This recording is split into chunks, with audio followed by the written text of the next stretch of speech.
Rashtrawadi Congress party वसमतच्या वतीने स्वर्गीय अजितदादा पवार यांच्या जयंतीनिमित्त आयोजित करण्यात आलेल्या जनसेवा सप्ताह महाआरोग्य शिबिराला नागरिकांनी उत्स्फूर्त प्रतिसाद दर्शवला। यावेळी विविध आजारावरील मोफत तपासणी, उपचार आणि तज्ज्ञ डॉक्टरांचे मार्गदर्शन करण्यात आले। तसेच आमदार राजूभाई नवघर यांच्या हस्ते नवीन शववाहिनीचेही लोकार्पण करण्यात आले।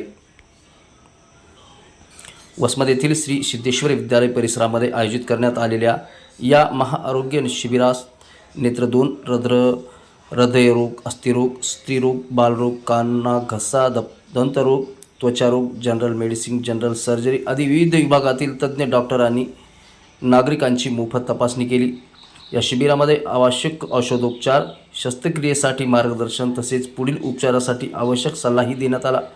हजारो नागरिकांनी या आरोग्य शिबिराचा लाभ घेतला। त्यानंतर आयोजित कार्यक्रमात आमदार राजूभाई नवघर यांच्या हस्ते नवीन शववाहिनीचे उद्घाटन करण्यात आले। या शववाहिनीमुळे परिसरातील गरजू नागरिकांना अंत्यविधीच्या वेळी मोठी मदत होणार असल्याचे मान्यवरांनी सांगितले। कार्यक्रमाला पक्षाचे पदाधिकारी, कार्यकर्ते, वैद्यकीय अधिकारी, डॉक्टर, सामाजिक कार्यकर्ते आणि मोठ्या संख्येने नागरिक उपस्थित होते। आरोग्य सेवा आणि सामाजिक बांधिलकी यांचा संगम ठरलेल्या या जनसेवा सप्ताह महाआरोग्य शिबिराची व शववाहिनी लोकार्पणाची कार्यक्रमाची यशस्वी सांगता झाली। नागरिकांनी आयोजकांचे कौतुक करत अशा उपक्रमांचे स्वागत केले।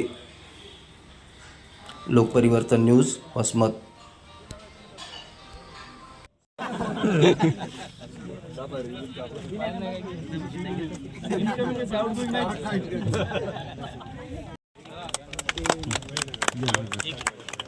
या पाठी माझा लेकरवाळा 2 वर्ष चालू करून